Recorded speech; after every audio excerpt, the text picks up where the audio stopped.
At 73, Marlene DeWitt believed living alone was the pinnacle of independence. Her tidy cottage, her rules, her peace.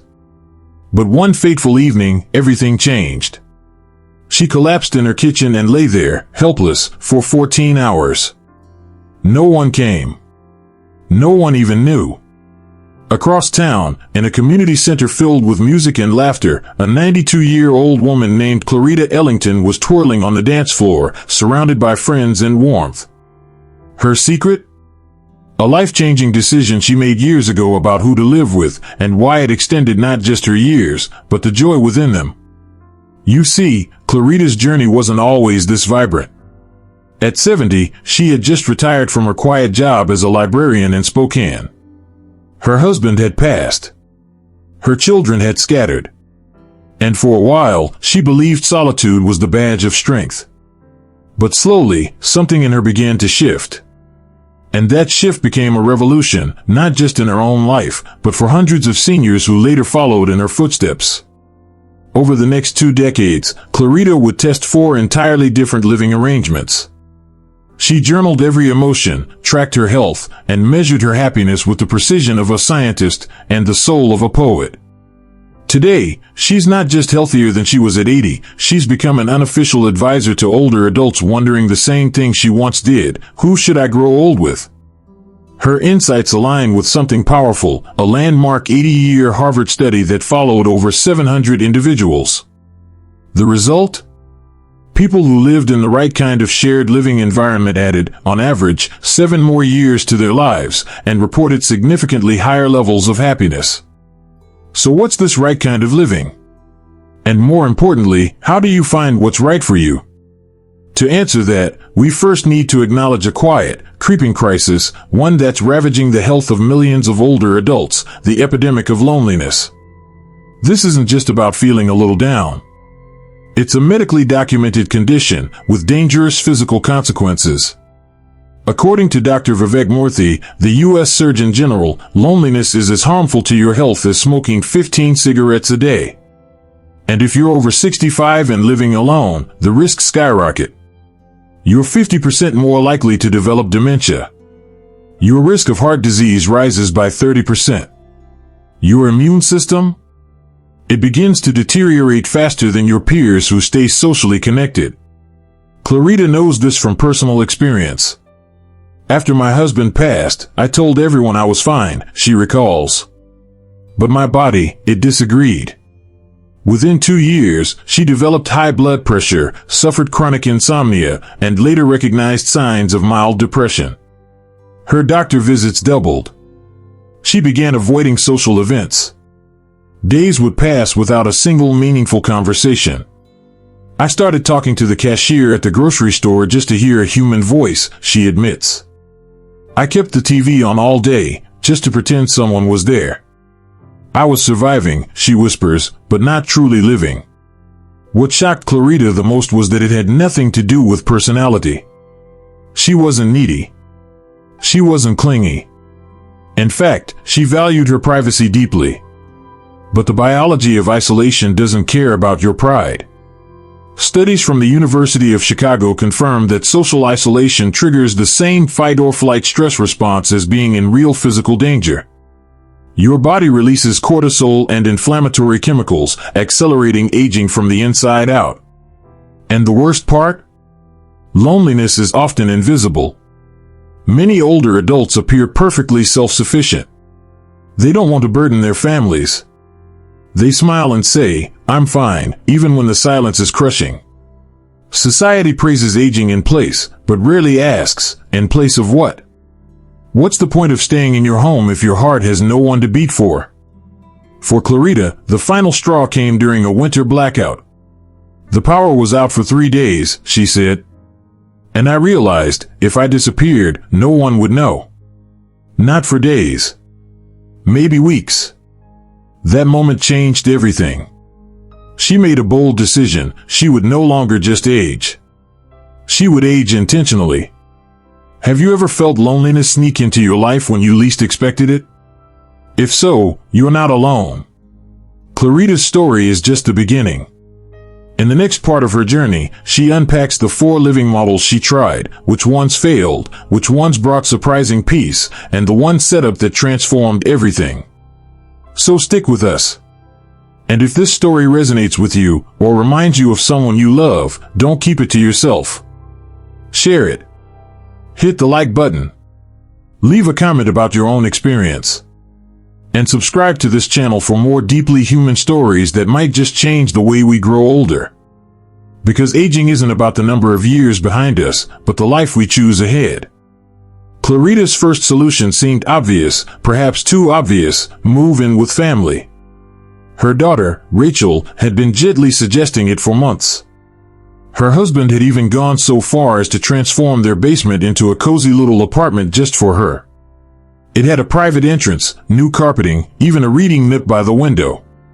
At the time, it felt like the natural next step, Clarita remembers.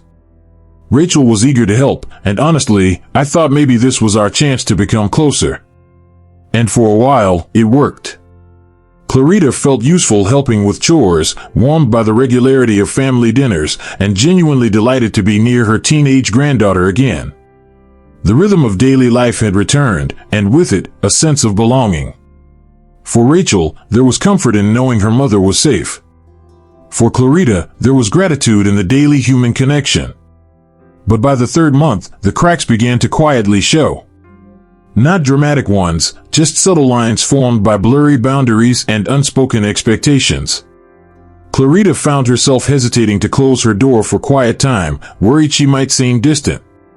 Rachel, meanwhile, assumed her mother would always be available for family activities.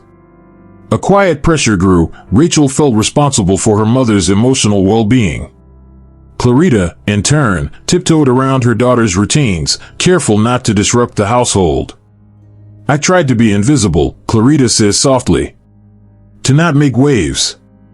But slowly, I stopped being me and became Grandma Clarita. That was all. The dynamics began to shift. Rachel started making decisions on Clarita's behalf, what doctor to see, which vitamins to take, believing she knew what was best. And the granddaughter who once found joy in their closeness began to feel her privacy encroached upon. Then came the tipping point, a disagreement about finances. Clarita offered to contribute to the household expenses, groceries, electricity, small things. But Rachel flatly refused. What began as a gesture of generosity turned into a tense debate. Clarita felt like a dependent. Rachel, on the other hand, felt her sacrifices were being undervalued. According to research from AARP, nearly 68% of multi-generational households encounter similar conflicts within the first year. Not because of a lack of love, but because of clashing needs, life stage differences, and unspoken assumptions about roles. Clarita had to learn this the hard way. Living with family can be beautiful, she reflects, but only if everyone is crystal clear about roles, responsibilities, and boundaries. It takes planning, honest communication, and, above all, mutual respect. After 6 months, she made a hard decision, to move out. It wasn't a failure, she says firmly. It was a revelation. I learned that what I need isn't dependence wrapped in family warmth, it's connection rooted in mutual independence. Her words cut through the sentimentality often tied to family closeness. For some, it works. For others, it slowly erodes the self. Have you ever tried living in a multi-generational home? Did it bring your family closer or create new tensions? We'd love to hear your experience. Drop your thoughts in the comments. Because sometimes, the bravest thing an elder can do is to choose the kind of togetherness that lets everyone breathe. Clarita's next move surprised everyone, including herself. At 71, I thought my roommate days were long behind me, she laughed. But sometimes, desperation makes you creative. She reached out to a local senior resource center, almost on a whim, and was introduced to Diane, a 68-year-old retired schoolteacher navigating post-divorce solitude. What began as a curious conversation over coffee quickly turned into a thoughtful process. They didn't rush into anything. Instead, they met weekly, sometimes twice a week, to talk about everything from sleep habits and cleaning styles to politics, guests, and pet peeves. We even built our own compatibility checklist, Clarita chuckled. Honestly, it put dating apps to shame. They asked each other real questions. Are you an early bird or a night owl? How do you feel about guests? Do you snore? Do you like silence or background music? But beneath the logistics was a deeper alignment, two women craving both independence and companionship. Diane loved mornings in the garden. Clarita preferred late-night reading. Instead of seeing these differences as barriers, they saw them as complementary rhythms that could blend into a life of mutual respect. And it worked beautifully. They shared living costs, easing financial strain on both ends. Clarita took charge of dinner, Diane handled breakfast and lunch. Each had a private bedroom. But they shared the common spaces, and more importantly, they shared laughter, conversation, and quiet understanding. Having Diane around silenced that constant hum of fear, Clarita said. I didn't worry about falling in the shower or facing an emergency alone. But I also didn't feel smothered like I had when living with family. The emotional benefits came as a delightful surprise. Diane became her partner in adventure, nudging her to try new classes, explore nearby towns, and embrace spontaneity. They developed a parallel life, sometimes together, sometimes apart, but always rooted in mutual care. This arrangement lasted 2 full years, until Diane chose to move closer to her grandchildren. It was one of the happiest periods of my life, Clarita recalls. Diane showed me that chosen family can be just as powerful, sometimes more, than blood ties. Data from the National Shared Housing Resource Center backs this up. Elder roommate arrangements boast a 78% success rate when clear expectations, compatibility, and mutual respect are established from the start. Living with Diane taught Clarita some of life's most understated lessons: how to communicate better, compromise with grace, and embrace a relationship built on shared purpose rather than obligation. She taught me that I could share space without losing myself, Clarita reflected. And that gave me the courage to explore something even bigger. If having a roommate had been a revelation, Clarita's third housing experiment opened an entirely new world. I used to think senior communities meant nursing homes or retirement centers with shuffleboard, she admitted. I had no idea there were entire neighborhoods designed for people who want to age with energy, purpose, and freedom. Through a mix of research and word of mouth, she stumbled upon a concept called co-housing, intentionally designed communities where residents have private homes but share communal spaces, meals, gardens, and support systems. She visited a place called Sunrise Commons, a 24-home community for people over 55. Residents there had co-created a modern village, complete with a communal house for events and meals, shared gardens, and built-in systems for daily and emergency support. What struck Clarita most was the balance. You had your own home, your own kitchen, your own space. But right next door, a whole world of connection. Residents could join communal dinners or eat solo. They could tend to private gardens or pitch in on shared ones. Everyone contributed to the ecosystem, from shopping runs to conflict resolution, organized through resident-led committees. It didn't feel like an institution, it felt like a movement. There was purpose, collaboration, and joy, Clarita said. She signed up for a 1-week trial stay at Sunrise Commons, living in the guest suite and immersing herself in the day-to-day rhythm. She joined a book club, helped plant spring vegetables, attended an evening drum circle. Every moment was alive with intention. But after 4 months of living there, Clarita reached another conclusion: this vibrant village, as inspiring as it was, wasn't quite her forever home. It was almost too much community, she said thoughtfully.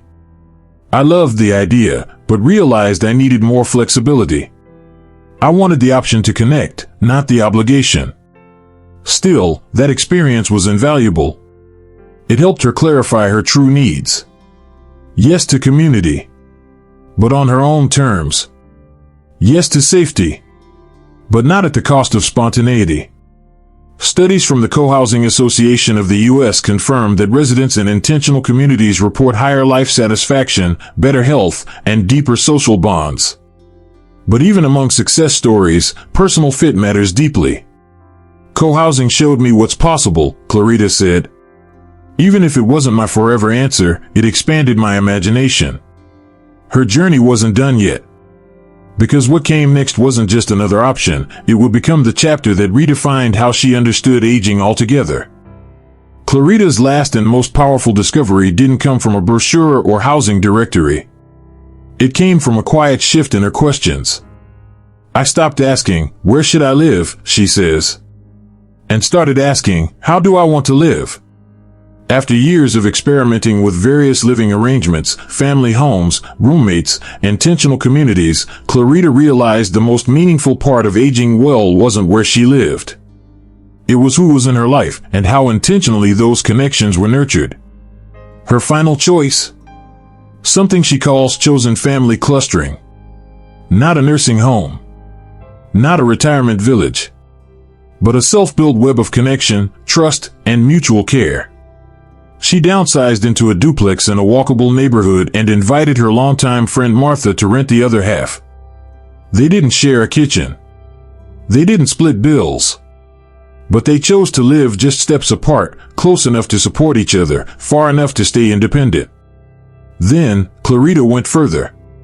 She reached out to 6 other women in the area, all living alone, and invited them to dinner. What began as a casual gathering turned into something much more intentional. Together, they formed a circle they affectionately called the Village. They met weekly for potlucks, rotated hosting, created a group chat for daily check-ins, grocery shopped together, helped each other troubleshoot tech, share rides to doctor appointments, or simply walk in the park. Clarita, still able to drive, became the unofficial transportation lead. Martha, tech-savvy and patient, helped others navigate their devices. Susan, ever the organizer, planned monthly outings. What emerged wasn't just friendship. It was infrastructure. Unlike rigid housing models or formal arrangements, this setup was fluid, organic, and deeply respectful of everyone's autonomy. No obligations. No contracts. Just commitment to show up for one another in whatever way was possible. They traveled together, celebrated birthdays and holidays, sat by each other's hospital beds, cheered at each other's milestones. When someone stumbled, physically, emotionally, or otherwise, there was always a hand to hold. We became each other's emergency contacts, Clarita smiles. But more than that, we became each other's chosen family. All the warmth and trust of kinship, without the emotional landmines of sharing one roof. The Village has now been thriving for over 5 years. Some members moved away. Others joined in. They've weathered surgeries, grief, new loves, and life's unpredictabilities together. What started as a dinner group became a movement. Other seniors in the neighborhood began forming their own villages, inspired by Clarita's simple model: live separately, connect deeply, support intentionally. And beneath the warmth of this story lies powerful science. The Grant study, Harvard's 80-year longitudinal research, found that close social relationships were the strongest predictor of long-term happiness and health. More than wealth. More than IQ. More than even genetics. Clarita had unwittingly created the exact blueprint researchers now advocate for: frequent social contact, shared purpose, emotional intimacy, and low-pressure connection. At 92, she is more vibrant, emotionally fulfilled, and physically healthy than she was at 70. She didn't just survive old age, she redefined it. So what's the real secret to aging well? It might not be found in a facility or a floor plan. It may not involve your children or caretakers. It might simply begin with a dinner table, a few empty chairs, and the courage to say, "Let's not grow old alone." Have you ever thought about building your own village? What kind of people would you want around you in your later years? Share your thoughts in the comments. You never know who might be inspired to start something beautiful with you. Take a moment. Pause. And ask yourself quietly, what would a chosen family look like for you? Not the one you were born into. Not the one you felt obligated to maintain. But the one you would build, intentionally, lovingly, purposefully, if your happiness and well-being depended on it. For Clarita, that question didn't just shift her perspective. It redefined the way she aged. Her story isn't just heartwarming. It's backed by decades of rigorous science that now points to a simple, powerful truth. The quality of your relationships is the strongest predictor of how long and how well you'll live. Stronger than genetics. Stronger than diet. Stronger than exercise. The evidence is overwhelming. The legendary Harvard study of adult development, tracking more than 700 people for over 80 years, revealed that those with close, fulfilling relationships not only lived longer. They experienced less pain, better cognitive health, and more joy as they aged. As Dr. Robert Waldinger, the study's current director, put it plainly, loneliness kills. Relationships protect. But it's not about how many people you know. It's about how deeply you connect with the ones who matter. Clarita's village, a small circle of 8 trusted companions, offered her more physical and emotional benefit than an extended family tree scattered across the map. Modern neuroscience backs this up. Meaningful relationships increase oxytocin, the bonding hormone, reduce cortisol, the stress hormone, and boost immune function. They literally change the brain. They reshape our biology toward resilience and peace. UCLA researchers have shown that social isolation activates the same brain regions as physical pain. But positive social interaction? It lights up the reward centers, releasing dopamine and serotonin that elevate mood and motivation. In Okinawa, Japan, one of the world's famous blue zones, elders form lifelong groups called moai, chosen families that provide both emotional and financial support. Their existence is one of the key reasons so many Okinawans live past 100. In the U.S., similar findings emerge. The Co-Housing Association reports that intentional elder communities experience a 40% reduction in healthcare costs and a dramatic increase in life satisfaction scores. And perhaps the most striking evidence comes from the National Institute on Aging. Older adults with strong, sustained relationships are 50% less likely to develop dementia, even when adjusting for physical health factors. Their brains stay sharper. They sleep better. They heal faster. They remain mobile longer. They live longer. And this effect is cumulative. Each year you nurture healthy relationships, you build upon the health gains of the year before, compounding like interest in a savings account of vitality. Clarita's own transformation, from isolated 70-year-old to radiant 92-year-old, is living proof of this compound effect in action. So no, this isn't just a touching story about one remarkable woman. This is a blueprint. A research-backed roadmap. A quiet revolution hiding in plain sight, one built not on facilities or floor plans, but on friendships, intention, and mutual care.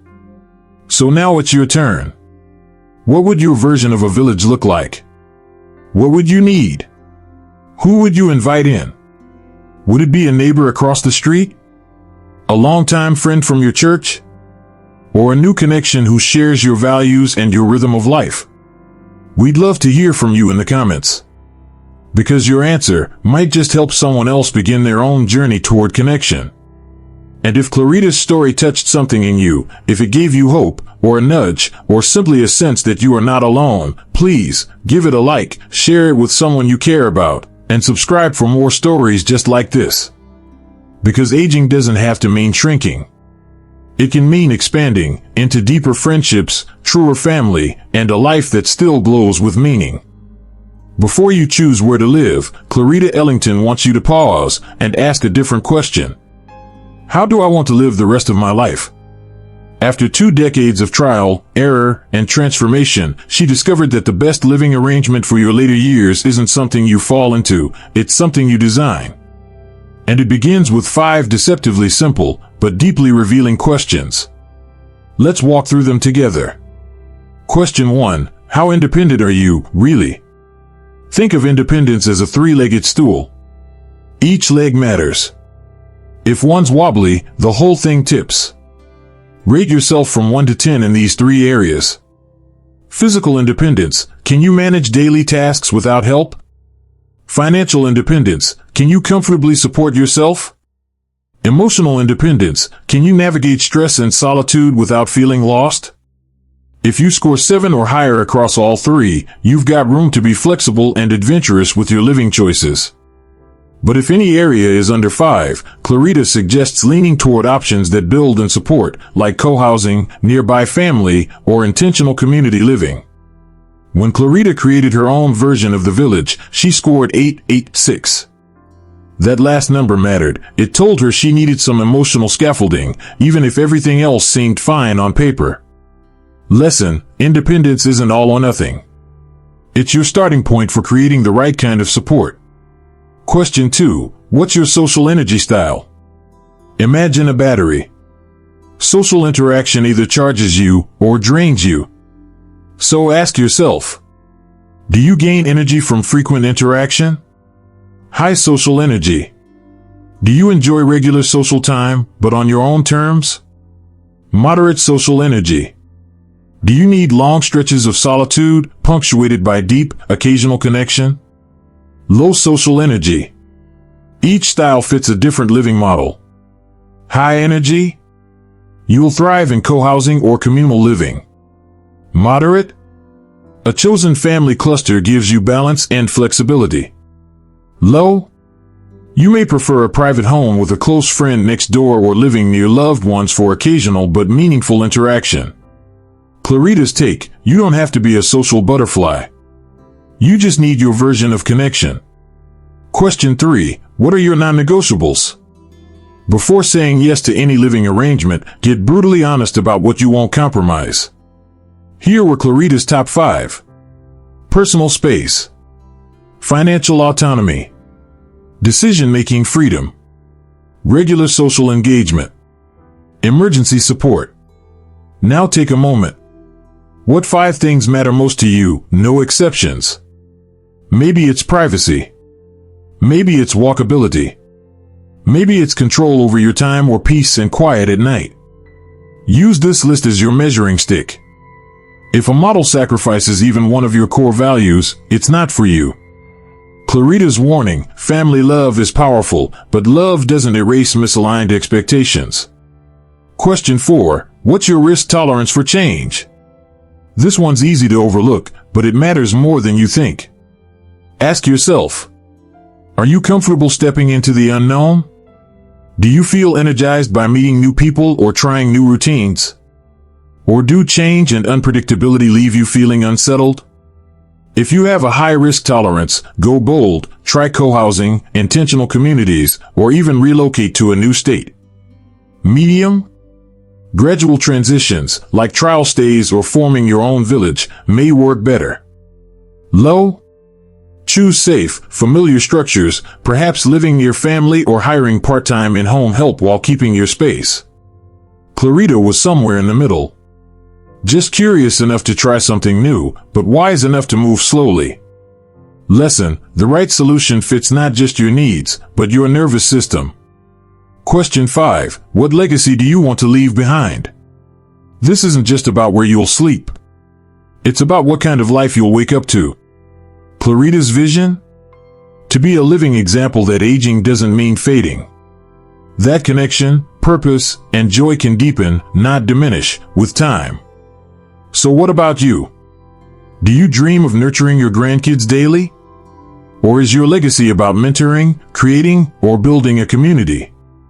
Do you want your final years to feel safe, or do you want them to feel alive? If your legacy leans toward tradition, multi-generational living might be your path. If it leans toward growth and expansion, explore chosen family, co-housing, or new models of connection. Clarita's reminder: legacy isn't just what you leave behind. It's how you live right now. One final thought. This is your invitation to step into the most intentional chapter of your life. Whether it's under a shared roof or across the fence. With old friends or new ones you haven't met yet. Whether it's laughter around a table or quiet companionship across a garden path. You don't have to age alone. You get to age on purpose. So take these 5 questions. Sit with them. Talk them over with someone you trust. Let them lead you, not to a location, but to a life. Because where you live matters. But how you live matters more. Clarita Ellington leaves us with one final reflection. It may sound simple, but it carries the wisdom of a lifetime. Start small. Don't change everything overnight. Just begin. Try short-term stays. Visit a co-housing community. Host a regular dinner, like the ones that started her village. Reach out to someone who might be just as eager for connection as you are. Because the best place to grow older isn't always a specific home or neighborhood. It's wherever your life feels meaningful, your relationships feel mutual, and your independence is honored. Clarita's journey makes one thing clear. You don't have to choose between dignity and support. You can have both. You can build both. So, take a moment now. Which model spoke to you the most? Was it living with a roommate, building a village, or creating space beside trusted friends? Share your thoughts in the comments below. Someone out there may need your story to begin writing their own. Now, at 92, Clarita is living proof that choosing the right model can turn aging from a quiet endurance into an empowered renaissance. Her path took 22 years and 4 different models. Each one offered new insight. But her greatest transformation came not from a location, but from the relationships she built around her. Today, her blood pressure is normal. She sleeps better. Her energy has returned. She hasn't been hospitalized in over 5 years. She takes fewer medications than she did in her 80s. And beyond the labs and checkups, her spirit has come alive. Clarita has never been more engaged. She learns new skills. She travels to new places. Her friendships are deeper than ever. The village she built from scratch now inspires others across the country. She mentors older adults who feel stuck or afraid. And she tells them this: I spent my 70s afraid of being a burden. Now I know, the right people don't weigh you down. They lift you. Her chosen family gave her everything she needed. Connection, support, laughter, adventure, and, perhaps most importantly, the feeling of being cherished. So here's her last piece of wisdom. Aging well isn't about finding the perfect place to live. It's about creating the kind of relationships that make any place feel like home.